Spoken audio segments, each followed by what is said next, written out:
was born into this environment where one person really disliked my personality and the other person just did not have any strength at all to try to protect me.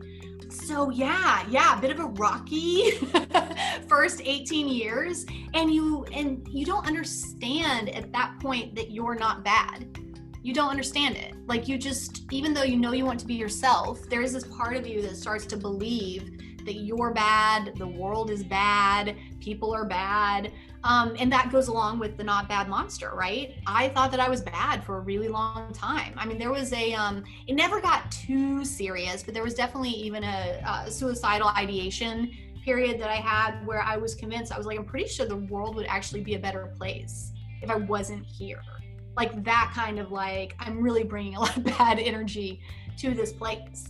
And then just like coming out of that, thank goodness. And I think the universe saved me. I think they were like, she's got good stuff to do here. Like we've got to make a big move. And I think that's why they sent me to Hawaii. Well, thanks for joining me in Scheffy's Sandbox. I'm April Dawn Scheffler, and I invite you to play with me and my guest today, Courtney Starkey. Welcome, Courtney. Thank you for having me. Well, in this segment, we pop into a virtual coffee house before hitting the beach. And being the benevolent host that I am, your order's on me. So what order do you give the barista? I've been thinking about this so much because I've listened to so many of your interviews. I'm like, oh my God, what do I get to order? Okay. So because I always make tea for myself at home and it's just like a plain, like clear black tea, 9 times out of 10. Since I'm at a coffee house, I want to do a matcha green tea with oat milk that's not sweetened. Yeah. That sounds so good.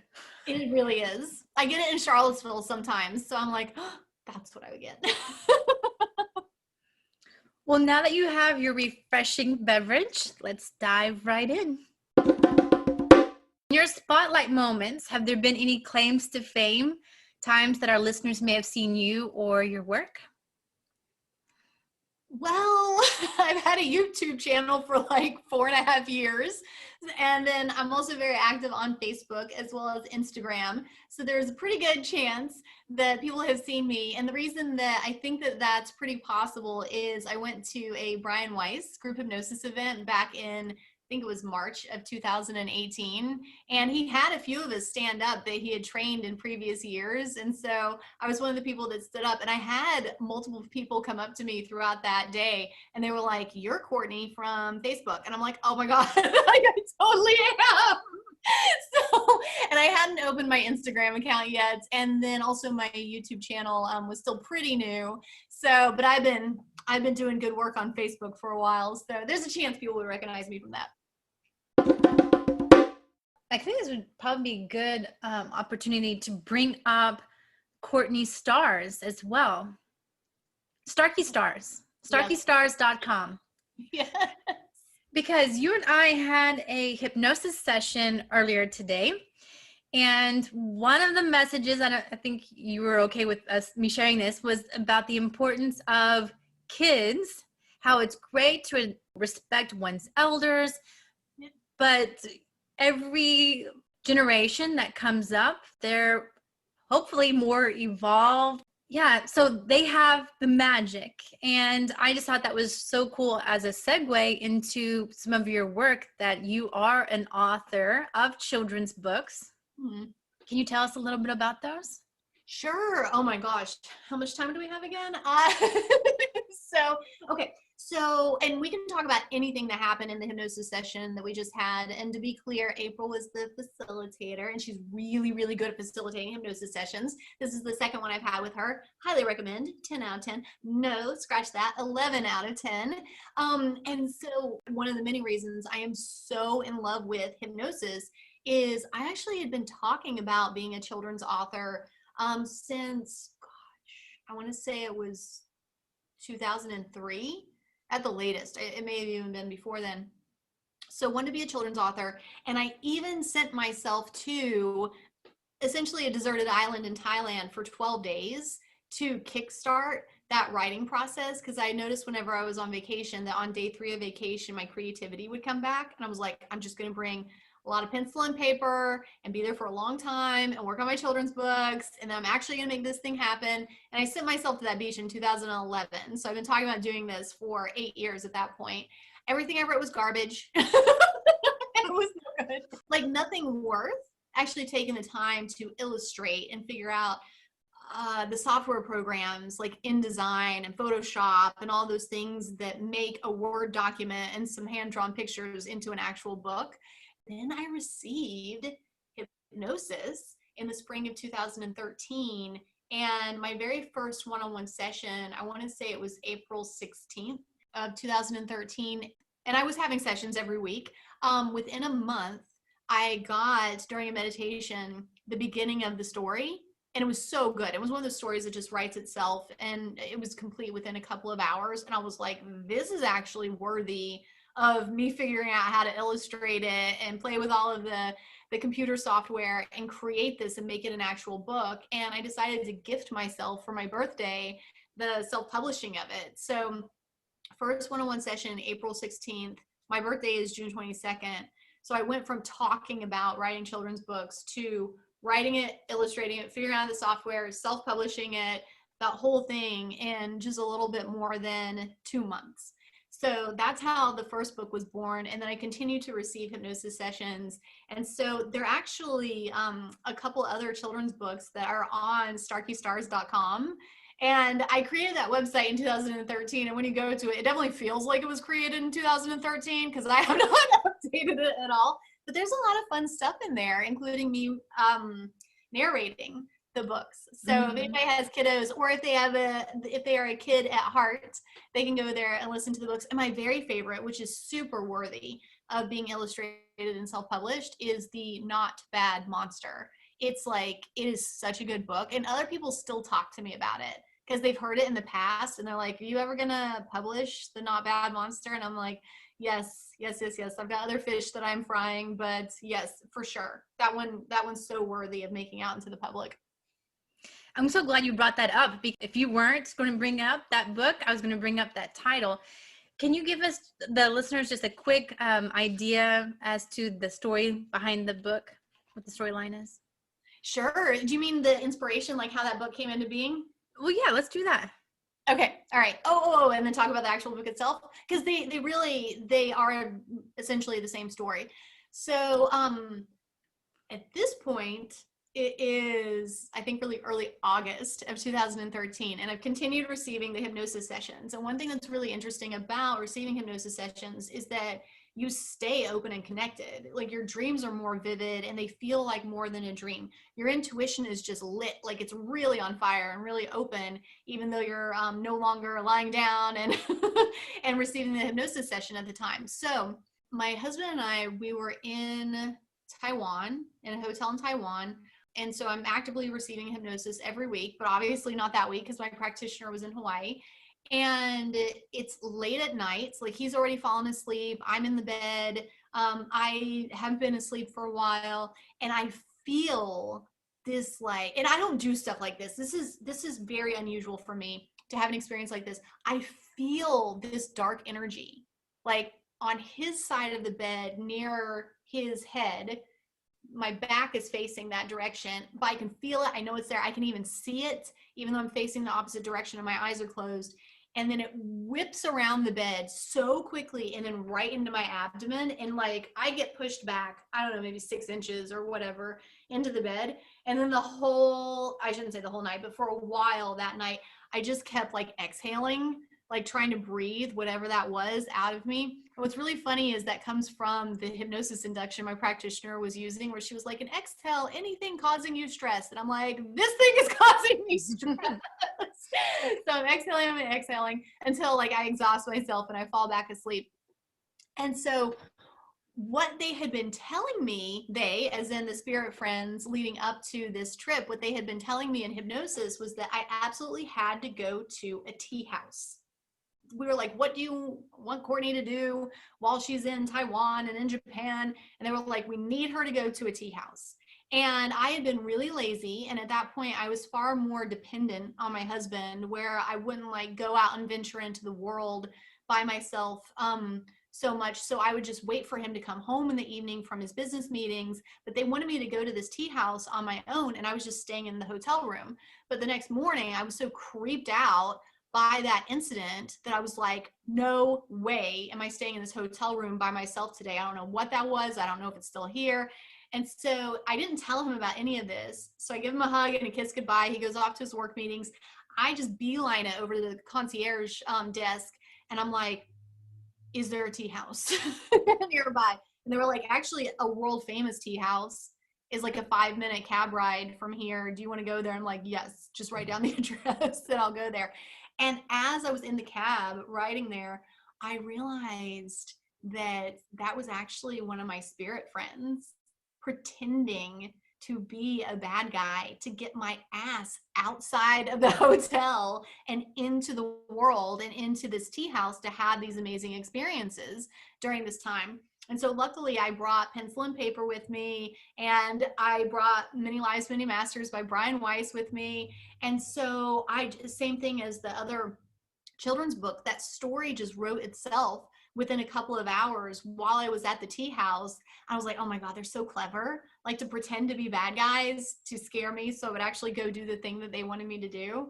And it's such a good story. And it's basically about this monster that is in the closet and scaring this little boy. Then the little boy catches the monster off guard where he's not acting scary because his job is to be scary, right? And so he catches him off guard, and he's like, wait a second, like, that monster is not scary at all. And then he sees, like, he starts talking to the monster with a lot of love and compassion.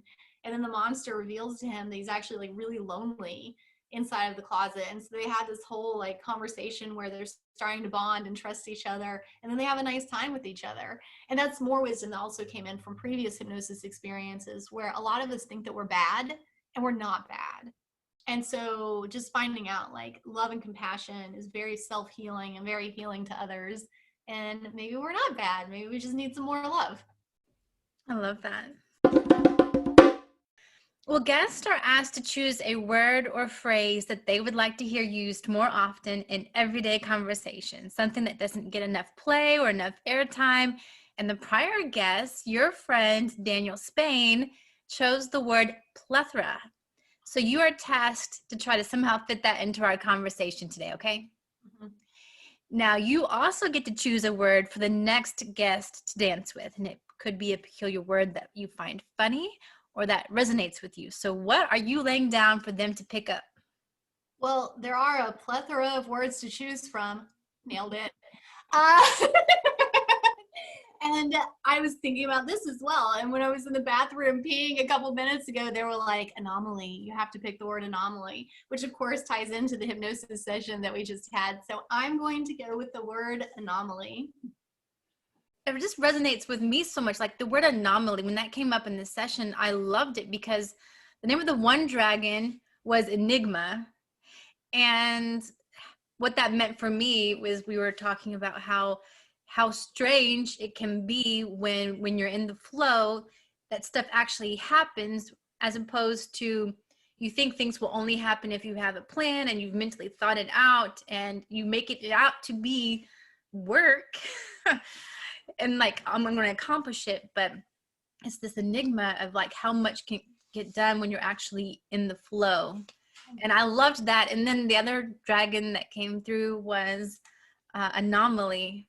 And I just loved that so much because she was the baby dragon, the one who believed in the magic, and even more so than anyone else. And I like it because anomaly can be, sometimes we can think of it negatively, but then also it can be that one thing that sets off a whole cascade of other events to change things for the better. Sometimes it's okay to be an anomaly. Well, and also the way that we are in the world. So I always think of anomaly or anomalous as being something that's unusual, right? Right. And so the common things, the more typical things in the world, like we want the world to be a better place, which means that positive things can be quite anomalous. Yes. So like being a purely loving person, you'd probably be an anomaly compared to the classic typical situation. So I guess for me, it's sort of like synonymous to unusual or extraordinary even. A lot of people who have been listening to the show since January, when I first started the hypnosis workshops with you, they've heard me talk about my own sessions. They've heard me interview people I've met through the workshop. And so there have been a whole influx of new energy, new connections that I can thank you for causing. Oh gosh, yeah. They're so lovely. They are so lovely, including you, of course. And I usually start off these things telling how I met you. And our meeting was, I guess, virtual in a way, because I knew of you first, because I heard it. You were on the Soul Tribe podcast as a guest. And that's how I first knew of you. And I wanted to bring up something that you said there that really caught my imagination. And I was like, wow, I love this, because there are some things that you just can't explain away. And one of these, I hope we're not getting ahead of ourselves, but one of those was the psychometry exercise. Mm-hmm. You know which one I'm talking about, right? Can you? Oh gosh, is it the orangutan? Yes. Yes. Ah! Okay, yes, I do. Right. Tell us first of all, what a psychometry exercise is. Okay, sure. So, I learned this from Brian Weiss. He probably learned it from someone else, but I just want to make sure I give credit to him, because he's, oh gosh, I love that dude. He's so great. So a psychometry exercise is you partner up with someone. And in that partnership, you bring to the table an object that's small enough to fit into the palm of your hand that carries a lot of your energy. So a lot of times people will pick their car keys, or a necklace, or their wedding ring, or just something that has spent a lot of time with that person, on that person even. And so when you partner up with your partner, you exchange objects for the purpose of the exercise. So let's say, for example, I would be holding somebody's wedding ring in the palm of my left hand, and they would be holding my bracelet that I've worn for years in the palm of their left hand. And what you are doing in that exercise is you are receiving energy, wisdom, information, visions, memories, just whatever it is for your partner. So that object is not sending you information for you. They're sending information for the owner of that object that's coming in through you. And the beauty of this exercise is that a lot of times when we receive hypnosis sessions, it's so easy to fall into the trap of, did I make this up? And like introducing so much doubt into what comes in, or also dismissing things that come in. Like maybe it's not coming in fast enough, or it's coming in too enigmatically. And so we have this tendency to either question, challenge, doubt, dismiss when it's something that's coming in for ourselves. But when you're doing this exercise with your partner, you cannot do that, because you don't know what is going to be really important for them, what could be life-changing for them if you just stuck it out and sat with that a little bit longer, let it fully form. And then also that you don't dismiss it, because something that seems silly or nonsensical or trivial to you, again, could be really important and highly informative for them. So it's an exercise in not censoring. It's an exercise in really receiving fully. And so then you tell your partner after the exercise is complete, which is really just, you're just receiving all that energy and information, et cetera, from that object. And then you open your eyes and then you tell your partner what you got for them. And then they return the favor and tell you what they got for you. And so it's very, very validating. So many people felt like they were potentially making something up in their sessions for themselves. But then when they do the psychometry exercise and then tell their partner what they got, and they're like, I nailed it. Like I like, got all of this stuff right. And then it creates all this confidence within them. If they're nailing it for their partner, then they're probably nailing it for themselves. And what they are getting in their sessions is real. Right. Yeah. All right. So set for us the background story prior to this session that we're talking about today. Yeah, concurrent lifetimes. Love this. This is so intriguing. We're about to dive right into the weird. This makes Yes, me I'm so ready. happy. I'm ready. Okay, yeah, people can hang in there for this story. They're going to be able to hang in for all of it. All right, so concurrent lifetimes. A lot of us are really familiar with the concept of past lives or of being able to tap into future lives. What a lot of people don't realize is that there can be concurrent or overlapping lifetimes. So your soul is an infinite energy, right? So sometimes your soul wants to incarnate as just one being. And then sometimes your soul, if your soul is like mine is like so high achieving where it's like, or I could incarnate into multiple beings and do even more and learn even more, et cetera, et cetera. And so I have 3 lifetimes that I know about. I'm pretty sure it's 3 that my soul is experiencing right now. So there's me, Courtney. There's my soul as an orangutan here on Earth. And then there's also my soul as this really sweet alien boy on another planet. And so the way that we found out about the orangutan self is I knew that I had a lifetime. I call it the 1920s farm lifetime, where I came in, or the scene I came into was I was about a 14-year-old boy in the 1920s. And I know I don't die in that lifetime until I'm in my 60s or so. I also know that I was a battlefield nurse in England in World War II. And so if you run the math on that pretty quickly, you realize those 2 lifetimes are the exact same time period. And at that stage, I didn't know that that was even a possible thing that could happen. So I'm receiving a hypnosis session and we ask, can there be overlapping lifetimes? And I hear the words, of course there can. And that was very unusual for me because I have a tendency to be visual or to have a clear cognizance, like a sensing or a knowing in my sessions. So that was, can I use my own word? Or no, actually, I want to say anomalous instead of anomaly. But that was rather anomalous that I was hearing something. And so they say, of course there can. And then I see this large flower. It's a magnolia. And they say to me, actually, this was going back to visual. The only thing I heard was, of course there can. But they show me this beautiful magnolia flower and that there are many lifetimes. Those are the petals. And some of those petals, some of those lifetimes feel quite far apart from each other on the flower. And then others overlap. And they were like, it's the same thing in your lifetimes. Some of them overlap. And so then that led us to the question of, well, are there other lifetimes or is there another lifetime that my soul is experiencing here on Earth now? And the thing that they showed me, back to the visuals, was this really zoomed in flat orange nose. And then also, I'm pretty early into my hypnosis experience as a client, so I don't even realize that you can have interspecies incarnation, that like a lot of people think like you select being a human and then that's what you pick, you're human over and over again. Then I'm like, what on earth is this nose? And then they zoom out and I realize it's an orangutan. And so I'm like, oh, okay. And I really love animals.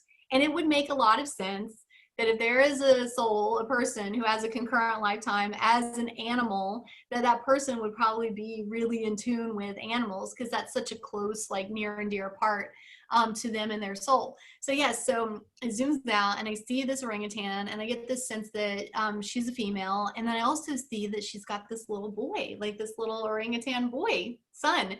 And it's funny because you would think that I would have asked a ton of questions about them, but all I really know is that they're in a refuge and that they are safe. And like as soon as I knew that they were safe, I didn't have any other questions about them. So I suspect they're probably in Borneo. But I know that they're happy and I know that they're safe. And I'm like, good. Okay, great. That's all I need. And then we just moved on to wherever we went next in the session. So tying it back to the psychometry exercise that you're referencing when I was interviewed by the fabulous Lorena and Lucia, I was leading the group session, but if you have an odd number of people, then I'll partner with someone because then I make an even number of people. So then there's duets throughout. this gentleman, he's partnering with me. We go through the session, and then he says to me, he's like, I feel so embarrassed about what I'm about to tell you. It doesn't make any sense. I feel bad for you that I ended up being your partner. I'm like, just try me, man. Like, it's probably going to be fine. And he says to me, I saw an orangutan. I was like, dude, this makes more sense than you could imagine. And so I didn't want to ask him really leading questions. I tried to keep it really open-ended. And so then I said to him, I was like, did you get a sense of the gender of the orangutan? He was like, I think it was a female. And then I said, well, did you get a sense, is she alone in the way that she came in, or was there someone else with her? And he goes, oh yeah, she had a son. I was like, dude, you actually just validated like a really strange thing that came up for me in one of my sessions years ago. So that's actually incredibly validating that you picked up on it as well, because it's one of the weirder things that I have to share about my hypnosis sessions. It's like, oh, I have a concurrent lifetime as an orangutan self, and and he validated it. Yeah, so that's what intrigued me so much, because like this person wouldn't have known that about you. There's no way. And for it to have been so off the wall, it is so validating. That was so fascinating when you had told that to Lorena and Lucia. It was, wow. I have to have you repeat that story for my listeners here. But yeah, so then I started following you on Facebook and Instagram. And it wasn't right away, I don't think. So I think you were on the back burner of my mind. I had you there. And then something else happened where I think it was a dream I had with a imagery of an owl, and how the top of its head flipped open, and there was a, what do you call it? So there was a hinge where it was open and close, open and close. I was trying to do my dream interpretation. I'm like, what could this mean? It means ease of access, like something that's meant to be opened and closed.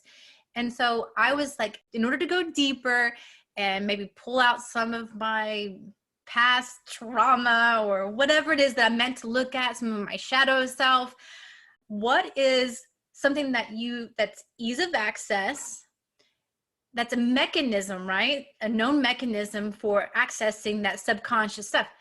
Hypnosis. I think it was that combined with something else that was talking about hypnosis. Found you again on Facebook and Instagram, followed you, and then right away you were putting out these messages about the advertisements for the Soul Empowering Hypnosis Workshop that was starting in a couple of days. And I was like, it's not going to work for me because it's on Wednesdays and Saturdays, and I work on Wednesdays. So I kind of just blew it off. And then I saw that you kept posting and posting, and then it was like the universe is holding off for somebody. And me, I guess I was, I thought it's strange enough to think, what if that person's me? Not strange at all. You were just getting the intuitive hits. Yeah, that's me. And so I texted my boss and said, you know what, hey, I usually have Mondays off. Is it possible for the length of this workshop to switch it to Wednesdays instead? And he was like, sure. And so that's what happened. And I'm like, oh gosh, now I have no excuse not to do it. I love that you made it happen. That email was a hinge also, where it's like, just send the email, ease of access. You just have to ask. That's beautiful. I didn't realize that you self-advocated, and that's how you ended up giving yourself the yes. Yes, definitely. We got it. It may not happen again because he didn't realize, he told me after the fact that he didn't realize how crucial or critical Wednesdays ended up being. So I don't think I could ask for the Wednesdays off again, but do Wednesdays anymore. So good news. Because when I started teaching the level up, I had so many people in regular SEH that were like, I really want to do level up, but I can't do Wednesdays. I was like, oh, level up is just on the weekend. And because Wednesdays, when we were doing regular SEH, it was 2-hour meetings, but then level up is so much more intensive. It's 3-hour meetings. And I felt like, it's like, I can't ask for 3 hours from a weekday. And so I was just doing weekends, and instead of it being 4 weeks, it's 8 weeks. So we're still meeting 8 times. But it was really informative to me that once people realized it wasn't on a Wednesday, that I had this influx of registrations. And I was just like, oh, okay, message received. So they're exclusively on the weekend now. Hypnosis is your life, right? So there go your weekends. Right. So I'm in this bubble where I'm like, oh, but we all have a flexible schedule, right? Yeah. But that's part of my work in the world, where it's like, if you want to have a flexible schedule, hypnosis is one of the hinge moment. This is one of the easy ways to begin moving toward that and accessing that. Because my life wasn't always like this. My life used to be, pretty typical. Well, that leads beautifully into us talking about the past, Courtney. So let's talk about your normal life. You were a school teacher, married, and still married, no longer a school teacher, still married. So some things have changed and others haven't. Yeah. I kept the good parts. So tell us about the Courtney before hypnosis, the pre-hypnosis Courtney. Ooh, angry, like really angry, very anxious, extremely stressed out, depressive in nature, like not a good time at a party. Like so much so that for a long time, you know how different people can hear different noises, like a dog can hear a dog whistle, but humans can't hear a dog whistle. Like I, for a long time, wondered if my voice was really hard to hear at parties because of like the background noise that was going on. And it's not. People were ignoring me. Like that's how unpleasant I was. And when I started to become nicer and happier, that's when it finally dawned on me. I was like, they could hear me the whole time, because my voice didn't change, but my message, my energy changed. So people want to engage with me now, but before. And props to them for boundaries and not wanting to deal with me. But yeah, it was rough. You have released a book called Cornflower, My Hypnosis Journey Through Past Lives into the Spirit Realm. So it gives the reader an idea what may have, the nature versus nurture, what could have easily contributed to some of that anger. Yeah. Anything that you want to say about that part? Oh, I'm happy to talk about any of it. Yeah, basically just a classic, like crappy childhood, really. So, okay. I've been making some YouTube videos about this recently, and I know April has a lot of empathy for this. So I feel like I'm from a few different families. So there's the angel family, there's the starseed family, but there's also the dragon family. And so I was born into a human family that did not appreciate my dragon energy. So my biological, I say that because I don't feel close to them at all, but my biological mother, I call her Amanda. That's not her real name, but I call her Amanda in the book. And my biological father, I call him Lowell, not his real name, in the book. And so I'm born to Amanda and Lowell, and Amanda has a very weak spirit. She wants to do good things in the world, but she's not a very strong person yet. Lowell, on the other hand, is highly abusive, like really controlling, including physical abuse should he not get his way quickly enough. And so I come onto the scene as this like just dragon energy where I'm like, I have been born into the world to do good things and to change the world. And I'm just like on fire out of the womb. And Amanda does not know what to do with me. And Lowell is trying to break my spirit, really, because he wants to control me. Think about a wild horse and somebody trying to like control that wild horse. And for my whole life, I was just like, nope, I'm just going to be myself, but even to my own detriment. Like I tell this story in the book where there was this time when I was in high school. And by the way, I hope everybody's okay with hearing this. Like, please don't be sad. Like, it's so in the past. I'm totally okay. Where he's like throwing me to the ground and like hitting me and kicking me and like even kicked me in the face. And he was like daring me to get back up. And I tell you, like, I am such a hard ass where I was like, I don't care. Like, I will never stay down. And that's actually my very favorite part of the entire book. Cornflower is the part where my spirit guide confirms, he's like, never stay down. And I'm like, you damn right, never stay down. And so I was born into this environment where one person really disliked my personality and the other person just did not have any strength at all to try to protect me. So yeah, a bit of a rocky first 18 years. And you don't understand at that point that you're not bad. You don't understand it. Like, you just, even though you know you want to be yourself, there is this part of you that starts to believe that you're bad, the world is bad, people are bad.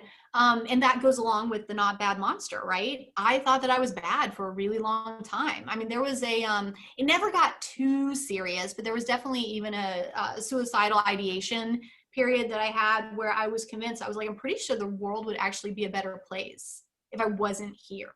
Like that kind of like, I'm really bringing a lot of bad energy to this place. And then just like coming out of that, thank goodness. And I think the universe saved me. I think they were like, she's got good stuff to do here. Like we've got to make a big move. And I think that's why they sent me to Hawaii. And it is no longer typical. And there's a lot of freedom in that.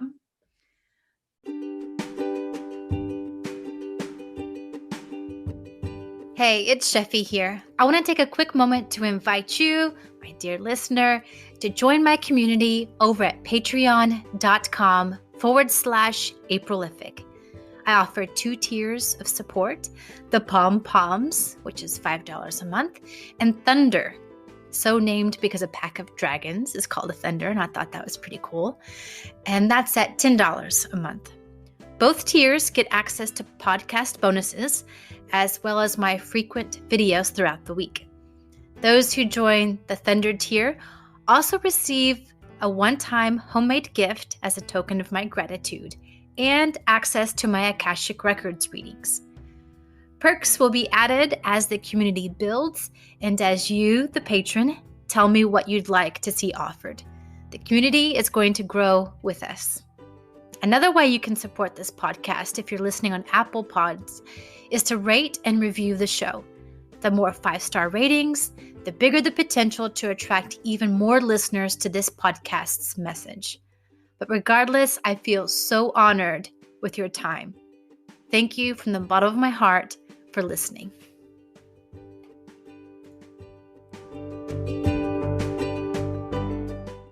So that's where the big move happened, because you moved with your husband. Your husband's work took him there, right? Mm-hmm. Yeah. All right. So we're doing a lot of things together, actually. So you know that trip where I sent myself to Thailand for for 12 days. Mm-hmm. And I remember coming back from that trip, and it was on June 13th was my first day back at work. I'm not a teacher at this stage. I'm a director of education for a nonprofit at this stage. And so my first day back at work, one of my employees comes into my office and she was like, "How was your trip?" And I said to her, "I really wish I could just sit on the beach all day, every day and write children's stories." And so that's June 13th.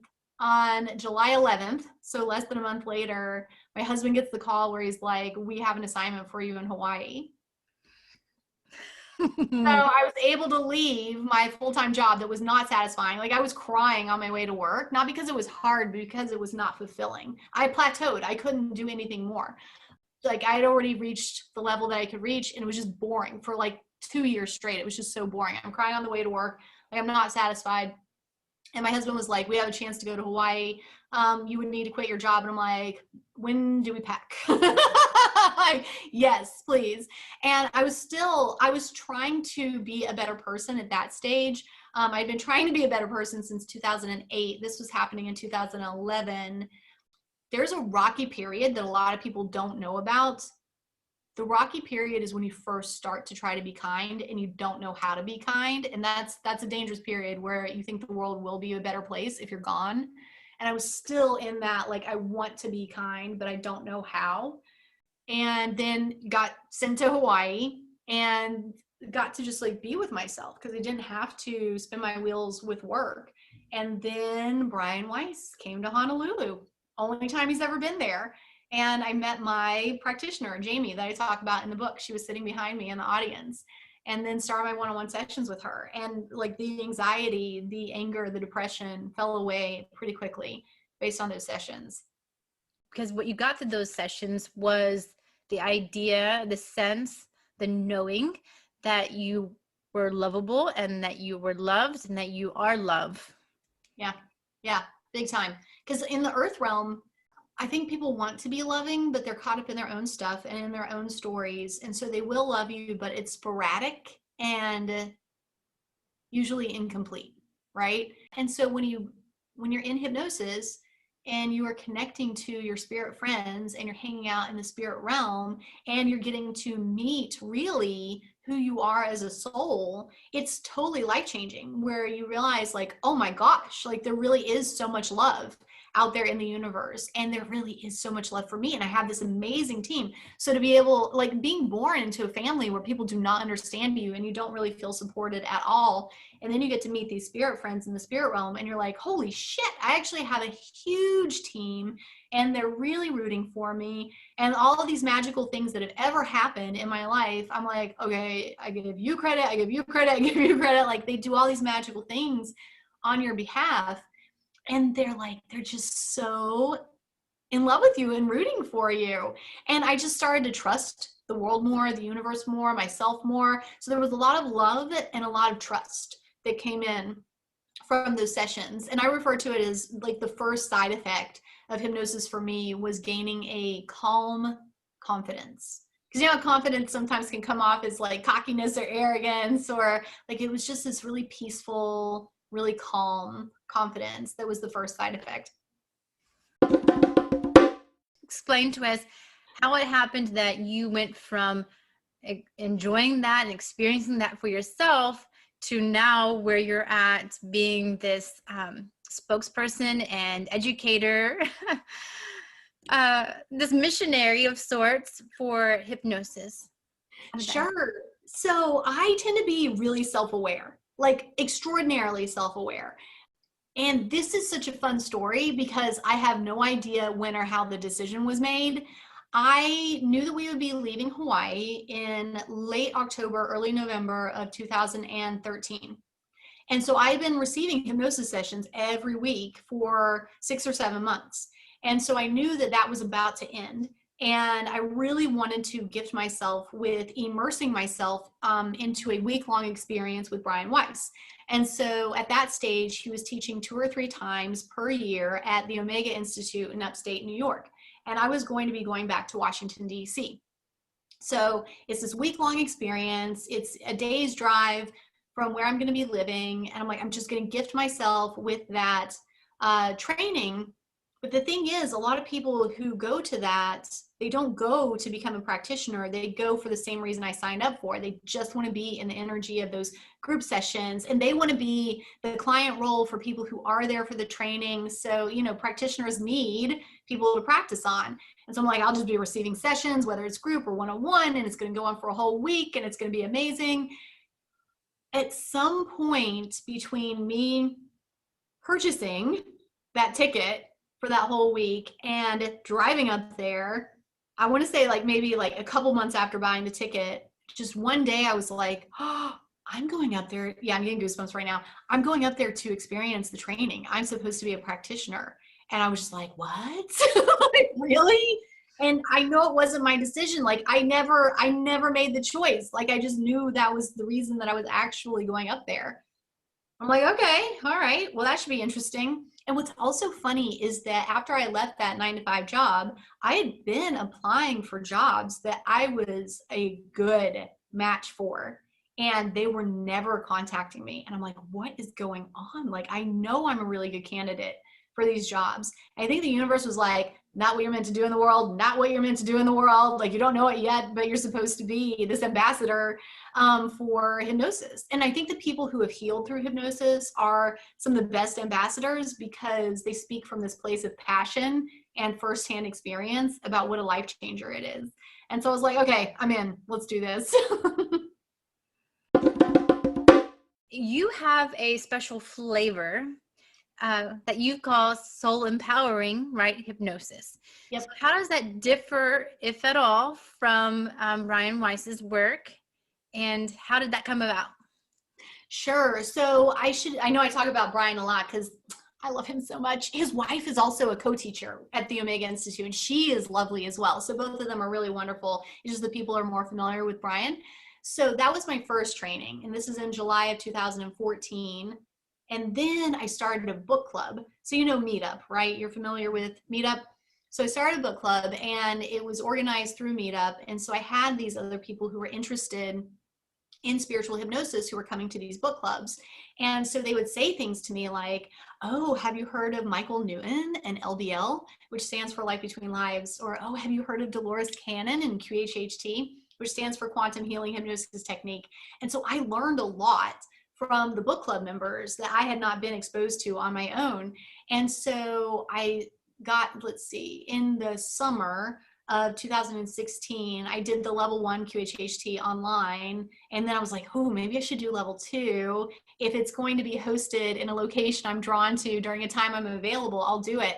And there was one that was available in Dublin, in Ireland. And I'm like, ooh, all the yeses, all the yeses. I will definitely go there. And so that training was 1 week after the LBL training. So I did LBL training in Maryland. That's another thing. It's like an hour and a half from here. So it's basically in my backyard. So I did the LBL training in really late August to really early September. And then the QHHT training in Ireland in really early September. So I got this 1-2 punch of amazingness. So I have the Brian Weiss, past life regression, and the Newton, LBL, and the Canon, QHHT. I have all of that in my toolbox. And so different people have heard of these different practitioners. So as a facilitator, it just depends, like, do you sign up for a past life regression or an LBL or a QHHT? So I'm getting all of this experience facilitating these different styles of hypnosis. And then eventually what happens over the years is a new style starts to emerge that is this really beautiful blend of the 3 plus other things that the universe is bringing into the sessions that aren't actually part of the 3. So for me, my special flavor is the soul empowering hypnosis. And it really is, I always want to emphasize this.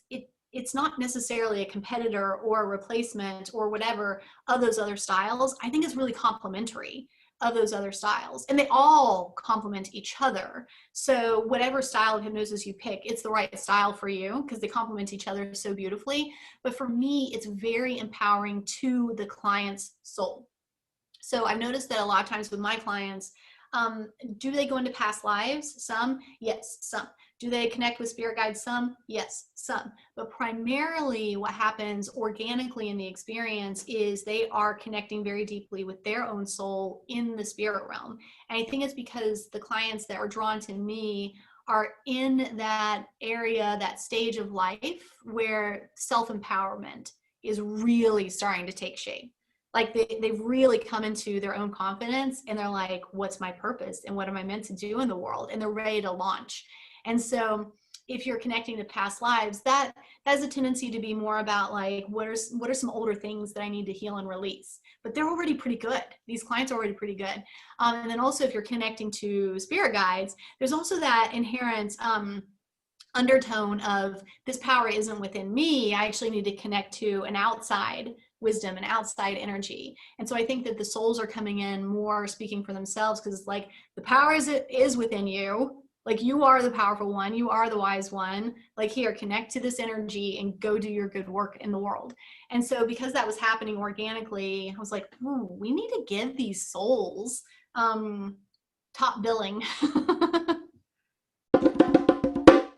And so you set up your own program and offered that experience to others. Now you are going through a doctorate program, right? So when do we actually get to call you Dr. Starkey? When is that happening? Well, to be determined, right? Because of course there are many things outside of my control. I would say probably maximum amount of time, 2 years from now.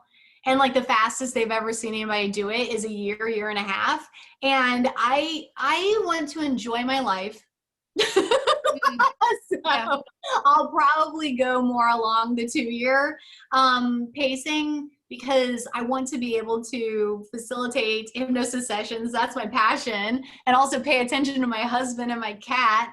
and also do the research, gosh, so much research, that it takes to get your doctorate. So I'm guessing probably in 2 years.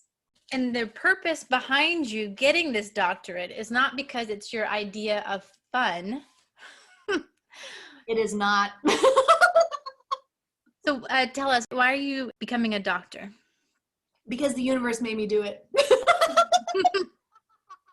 So I have learned to really trust the universe. So what I was saying earlier about that there's just this energy of like that they love me and they're rooting for me, and I'm so grateful to them and I trust them. And I've learned that, like me having that realization, oh, I'm taking this training with Brian Weiss to become a practitioner. And I just had to trust that, right? I could have been hard-headed and said, no, I signed up as a client and I'm in, my master's degree is in education. I'm supposed to do something with that. And instead I was like, okay, let's do it. And I've learned that as I go with the flow of the universe, when they have a good idea and I say yes and take action on it, that my life just gets happier and happier and I help more and more people. And I'm like, well, even if it's a thing that I'm like, I am not into the idea of going back to school and doing something really hard, but I am very much into the idea of saying yes to the universe. And then just seeing, like, my curiosity is piqued too. I'm like, what are you guys up to? Like, why do you want me to do this? Like, what is the result that happens? And I know part of the answer of that. And then part of it is still like, okay, what's coming?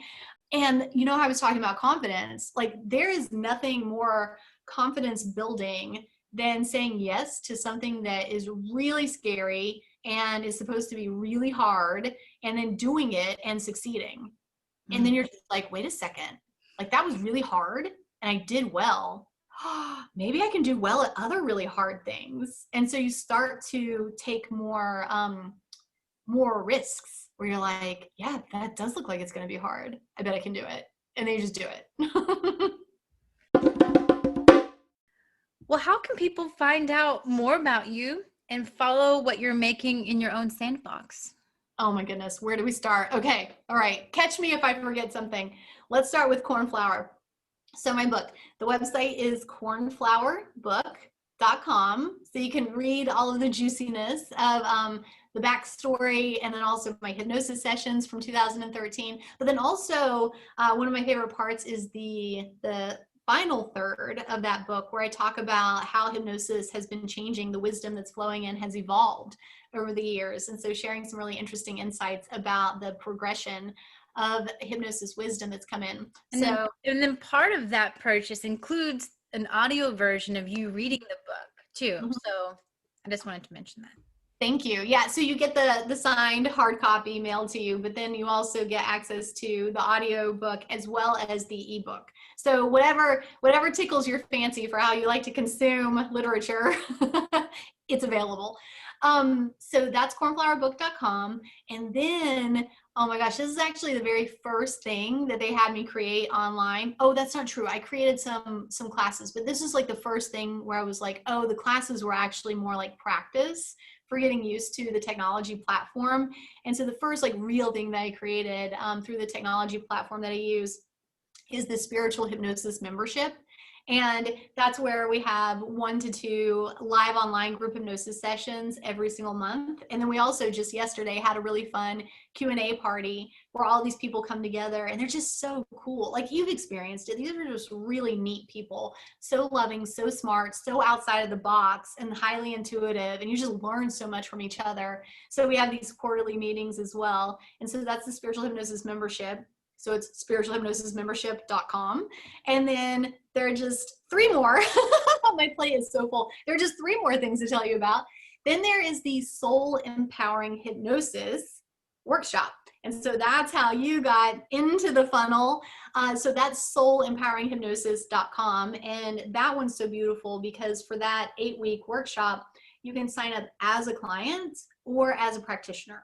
So whether it's a brand new practitioner or a highly experienced practitioner, you will have people to practice soul empowering hypnosis on. And then what's beautiful as a client, you get to receive 8 hypnosis sessions in 8 weeks, which is very extraordinary to have that opportunity from all of these gifted people who are practicing this new style of hypnosis. And then we have SEH Level Up. So that stands for Soul Empowering Hypnosis Level Up. And the website is SEH Level Up. And everybody is a practitioner for that one, so that everybody gets to experience facilitating a session each week and receiving a session every single week. So you get to build your skills professionally while also getting to enjoy the enrichment personally from receiving those hypnosis sessions. And then the final thing, last but not least, is my actual website, which is payitforwardhypnosis.com. And that's what you go through to book a one-on-one session. So that could be LBL or QHHT or past life regression or SEH, whatever tickles your fancy. But that is payitforwardhypnosis.com. And I call it Pay It Forward Hypnosis because hypnosis has been such a gift to me. And it's like, okay, I gotta make sure that I keep like paying this forward, and other people get to experience hypnosis throughout the entirety of my life. And as you were talking about your book, one of the things I realized that I don't think I made quite clear is that the book, the subtitle kind of explains it, My Hypnosis Journey Through Past Lives into the Spirit Realm. So this is kind of like a retelling of the hypnosis, like it immerses you as a reader into your experience through these very vivid, very interesting, so it's not dull reading, but like it's very immersive into what you were sensing and experiencing in hypnosis.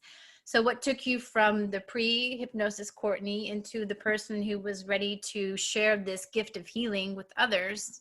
Because like you said, you were having one session per week for months, right? And so this is the culmination, the record of what you were experiencing. And you can see as the reader how it's building from one to the other and how they overlap and intertwine. And there's drama, there's intrigue, there's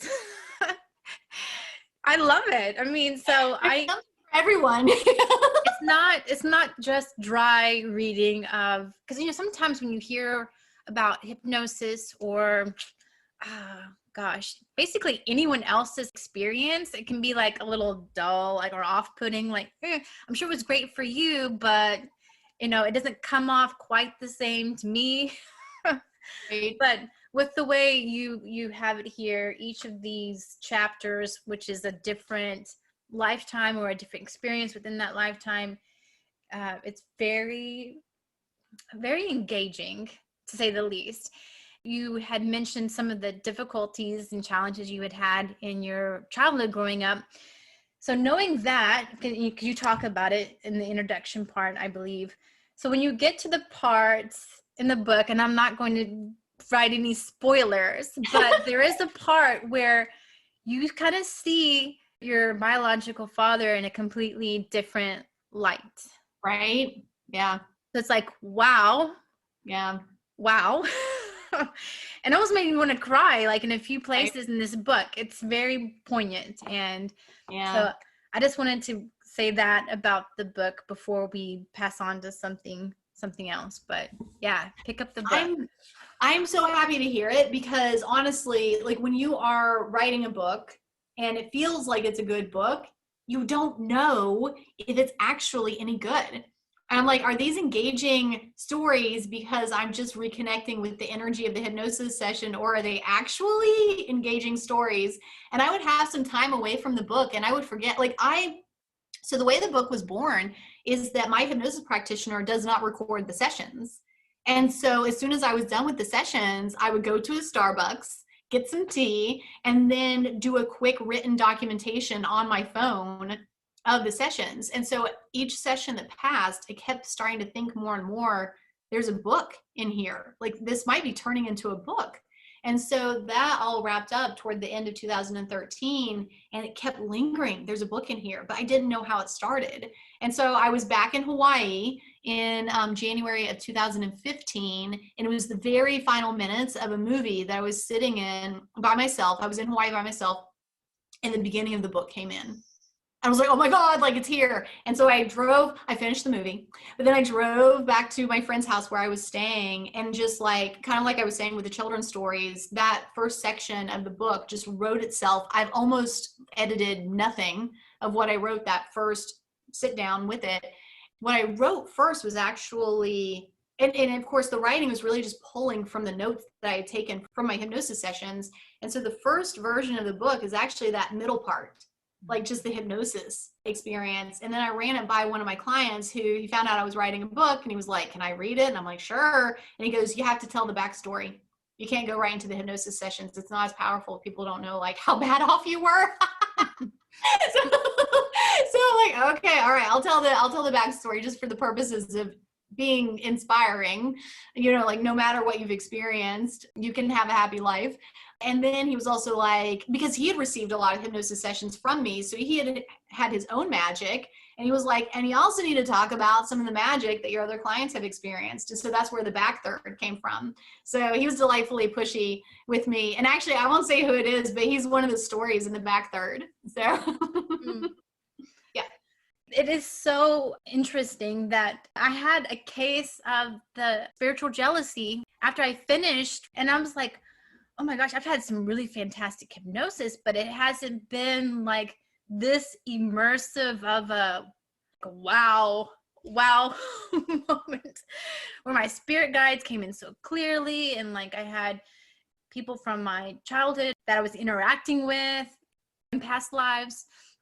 So I asked my Akashic records about it, because you kind of wonder, anytime you compare yourself, you're wondering, am I doing something wrong? And so they were like, there is benefit to reading secondhand information because you know what's possible, but at the same time, that is her story, and you can't expect to have the exact same story. It's going to be and look a little different, simply because the two people are not going to, even if they live in the same household, they're not going to experience things the same way.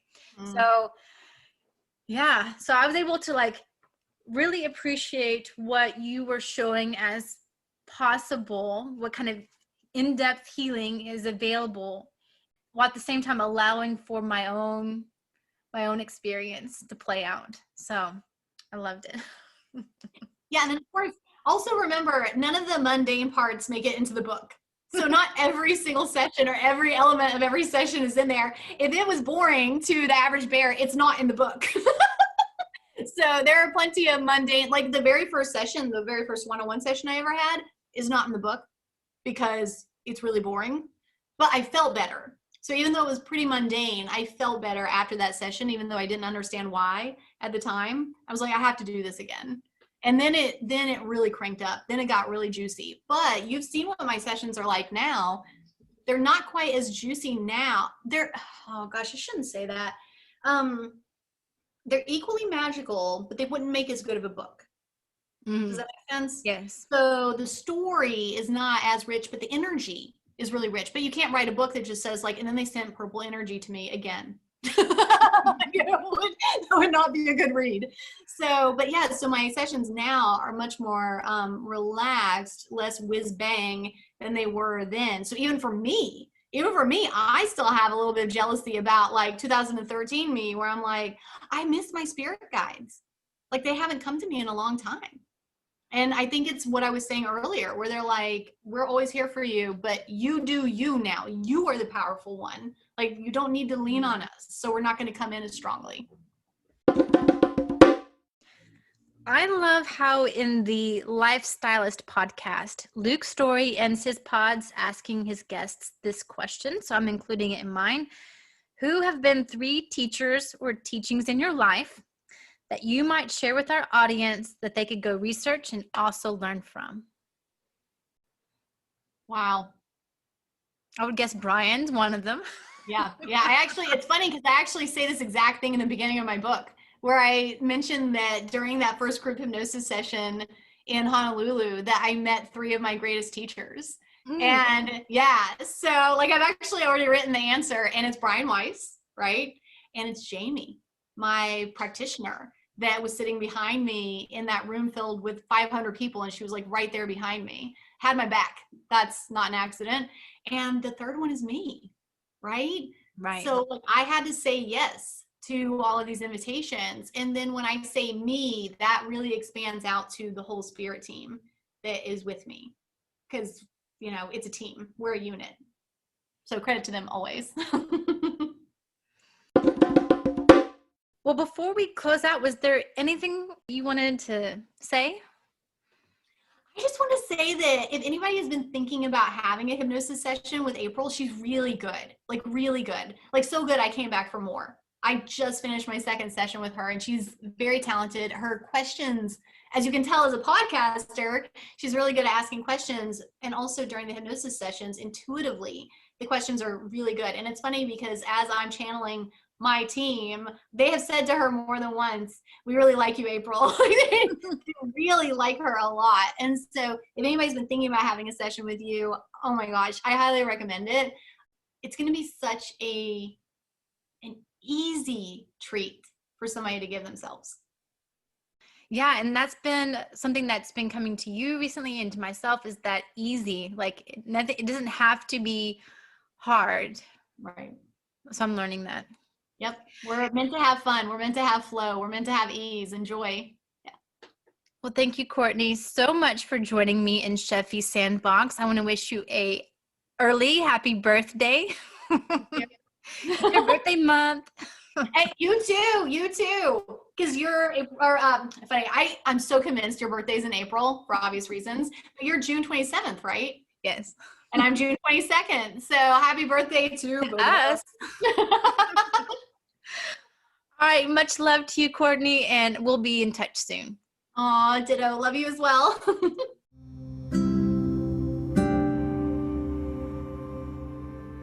And da-da, we're done. End scene. Yeah, that was so much fun. That was as fun as I knew it would be. Remember when you were talking about interviewing other people and I'm like, I'm gonna play in the Sandbox. So when do we do it again? I'm just kidding. you know I'm down to play in the Sandbox anytime. Well, very cool. So now that we've gotten like this part out of the way, touching on the book and your backstory and all that stuff that I felt like we needed to do, maybe this will open it up now for whatever we want to talk about. So yeah. I'm going to put together some more things I want to ask you about, and then we'll schedule another date. Yay! We can continue the weird. It's so much fun.